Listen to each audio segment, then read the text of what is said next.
Good evening. My name is Myrle Roach. I am the author of a book of poetry entitled Tamarind Seeds. I am a Montserratian, born and bred, living on the island until volcanic activity in 1995 caused me to move to St. Martin for a bit. Then I was in Antigua for a longer bit.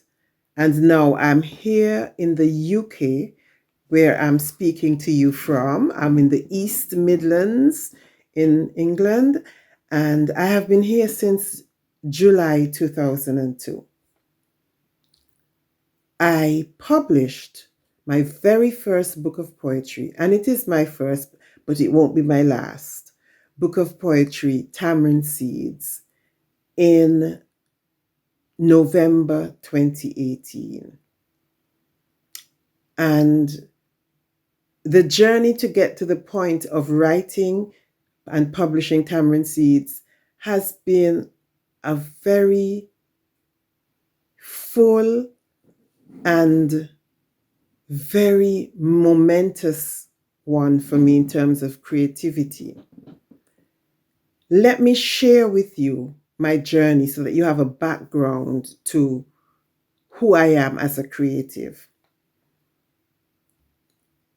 When I attended the Montserrat Secondary School, soon after I arrived there was a powerful event that still lives in my memory, and that is what awoke my cultural awareness, and it was called Know Your Past. And that awoke this desire in me to know and understand our culture, to be proud of it, to be able to share it, to be able to promote it. It just awoke that sense of pride in the culture that we have as an island. And it was just an amazing experience. So that awoke my cultural awareness. Then I fell in love with drama. That was my first love and is still my first love when it comes to creativity. I love drama and I love theater. I love being on stage. I love anything to do with drama. I don't even have to be on stage because I've done different roles. I've done wardrobe, coordination already for a play, different things. I just love theater. And this started when I was in the play Moko Jambi on Stick at Montserrat Secondary School. That is what started my journey as a creative. I went on to do different plays after that in Montserrat, even overseas. But even before I take you on the stage journey, the University Center in Montserrat was a hub of activity when it came to creative events. People would put on plays, people would put on concerts. The nurses' concerts were phenomenal. You would sit in that audience and what you would see on that stage would be just amazing. Song, dance, drama, you just saw everything. Drama groups would come from overseas. They'd come from Antigua. They'd come from Dominica. I could remember them all. And I would go to the University Center to see them. And I would be just enthralled. I would sit in that audience and I was just enthralled.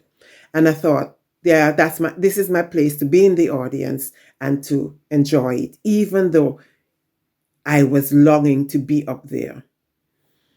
Then David Edgecombe invited me to a reading of the play A View from the Bridge, which he was going to direct and put on at the University Center. And I was excited. This is David Edgecombe and he's inviting me come to a reading. So of course I went. And we did the reading and I was cast in one of the leading roles. And I never looked back after that. I just knew I loved the stage, I loved drama, I loved theater. I went on to do a few more of David's plays and in Montserrat. Then Dr. Yvonne Weeks, she formed the theater group Rainbow Theater, and Moon on a Rainbow Shawl was our first production. And that's one of I am so proud of the part I played, that part of Sophie that I played in Moon on a Rainbow Shawl. We went on to do Old Story Time. We did our own take on David's play about St. Patrick's. We did different things. We took Old Story Time overseas. Yeah, we were really doing a lot of creativity when it came to drama and theater at the time. And then the volcano awoke and things changed. I was in St. Martin working with AUC because that's where I worked when the volcano started, and I ended up being asked to come and work for them in St. Martin, which I did. And while I was there, you got it. I was in a play. I got cast in a play. And would you believe it was a David Edgecombe play? It was his remake on Son of a Bitch, and it was called Making It. And the Cold Bay Theatre Group got in touch with me, and I could not say no. I would not say no. So I was on stage there doing my thing. Then I moved from St. Martin to Antigua, and I have to say my focus on theater and creativity shifted. I was more focused on how soon can I get back to Montserrat. I just wanted to return home. And I thought, if I'm in Antigua, I'm right next door. As soon as they say home, I can be home.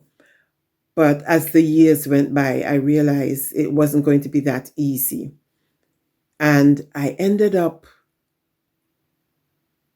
getting involved in a movie.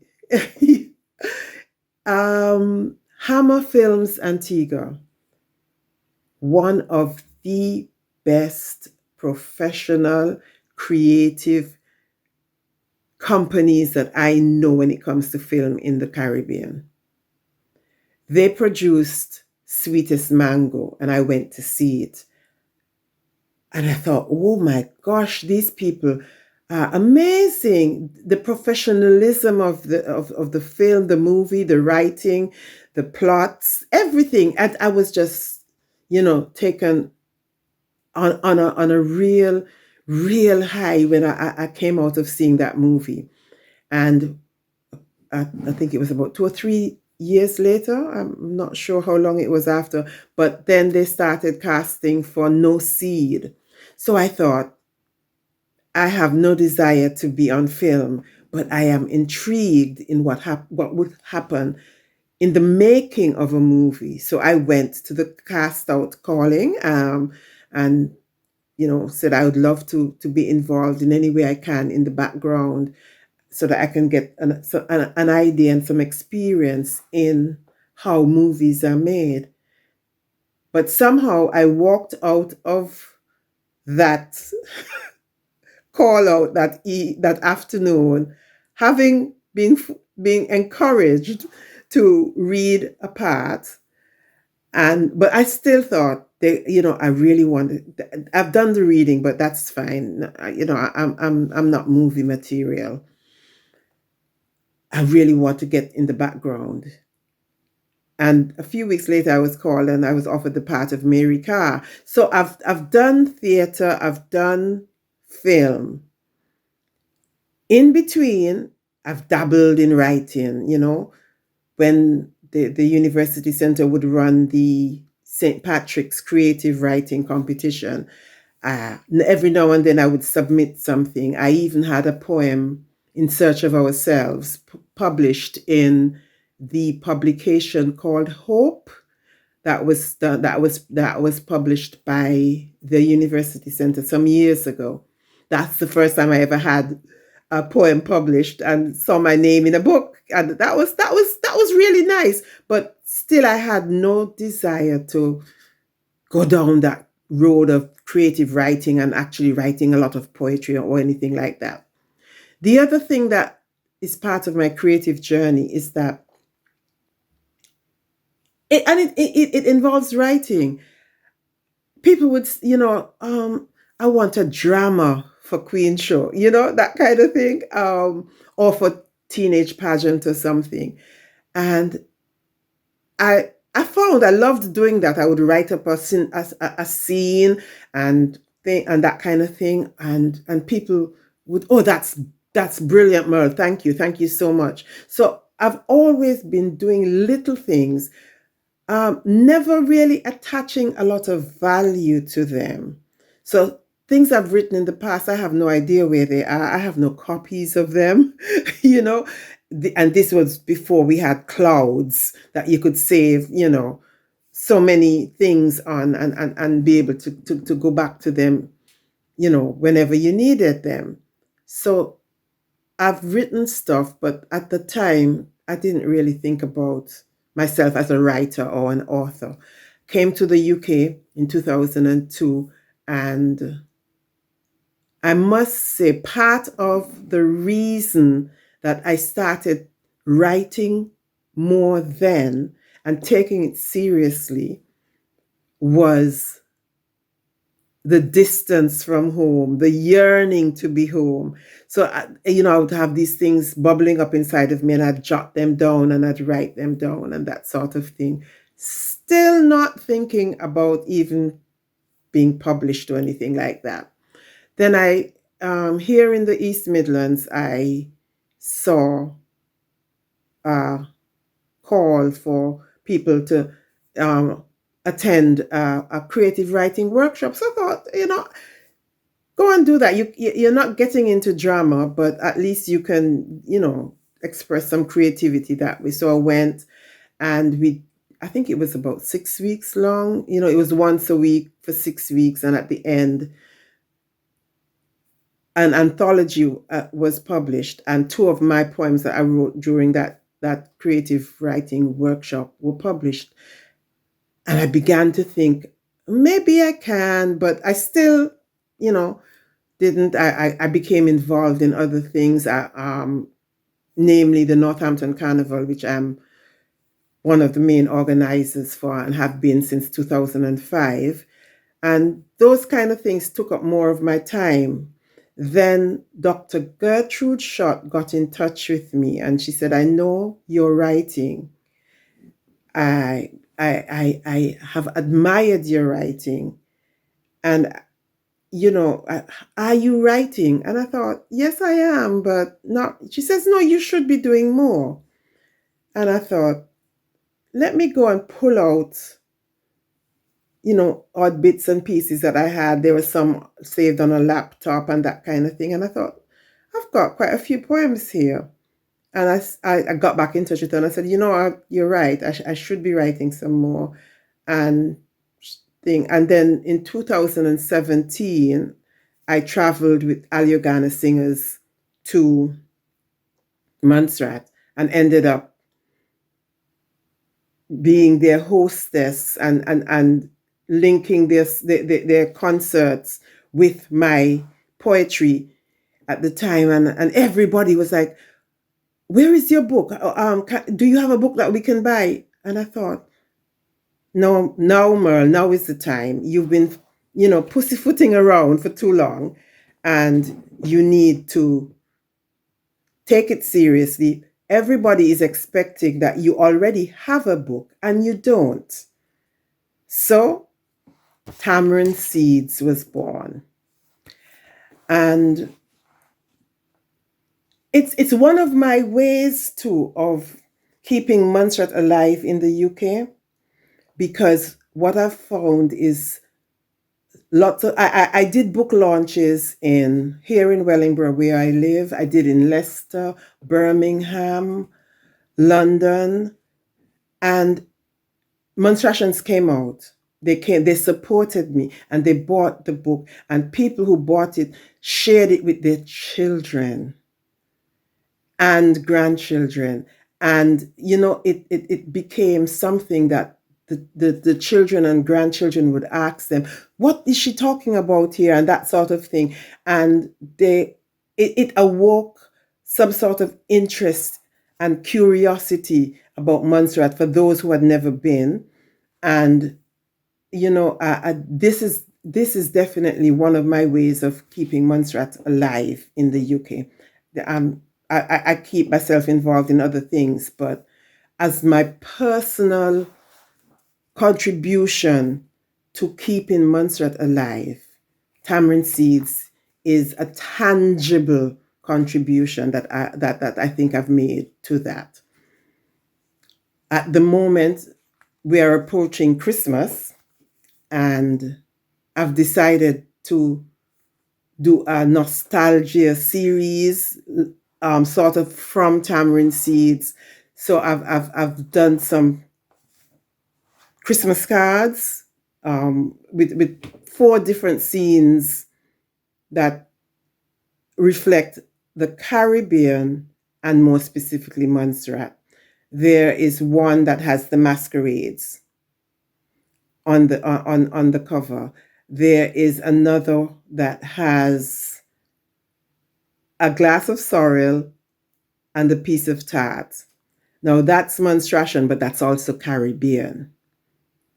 Then we have the other one that has a scene when you're coming up past the market in Little Bay, and you can see the roundabout where they usually put a Christmas tree.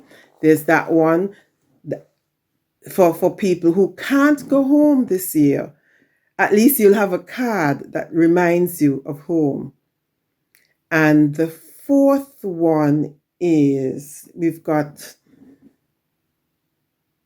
the masquerades, we've got Little Bay, we've got sorrel and tart, and the house, from our home to yours. And it's an illustration of a house with poinsettia in the yard blooming for Christmas, and the prickly pear plant with the eggshells on it. It's just that memory of home and Christmas past. So that's something that I'm doing to help keep Montserrat alive, to revive feelings of a connection to home, even though we're not home. But now I'm going to read 2 poems for you from Tamarind Seeds. This one is a popular one here in England. Caribbean people love it. English people love it. And of course, my Monstration people love it, because I always introduce it and say that Montserrat is one of the most friendliest places on the planet. And coming to England, I had to make some adjustments, and this poem resulted in some of the adjustments that I had to make. It's called Good Morning. Is just good morning. But look how you stare upon me like you think me is Tyler Perry, mad black woman that's crazy. Me give you me nicest Colgate smile, and you just stare upon me like fish we spoil. You need to understand that where me come from, everybody say good morning, cause that is we standard custom. And whether or not we know your name, we greeting and smiling with you just the same. And now, me live in this cold, grey country where most of the people no realize It no cost nothing to be friendly. But all are you sour down face and all you cut eye? Nah stop me from say morning or even just hi. Me hope one day you will come for understand and manage for reply. Even crack one smile and wave your hand when you realize that a warm greeting is all the mad black woman giving is just good morning.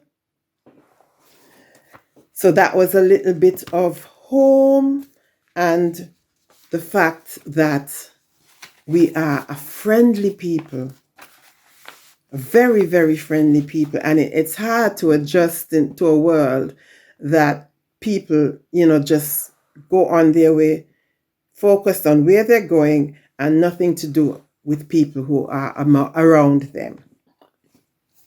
The second one I'll share with you. Also, even though it's specifically about Montserrat, I have found that Caribbean people respond to it because they have the same emotions. It's called We Call You Home. Our Carib forebears named you Alliouagana. Columbus sailed into your harbor and named you for a mountain range in Spain. We, your sons and daughters, wherever we roam, simply call you home. As we trod congested concrete jungles, toiling on the blue and white collar plantations, memories of your black sand shores call to your displaced sons and daughters as we roam. It's time to come home. Braving the relentless hustle and the bustle of alien lands ruled by their forever changing seasons, we long for your evergreen hills, where your sons and daughters were free to roam because it was our home. Forever complying to rules and regulations, reluctantly adapting to minority titles and ethnic labels. Our spirit is one of rebellion, for your sons and daughters are becoming weary as we roam, so far away from home. On the hunt for the legend of milk and honey, and the golden riches of the thorny, rose-covered pavements. One eternal hope keeps us going. The return from exile of your sons and daughters who roam to the place that is truly home. There you have it, two of my favorites from Tamarind Seeds.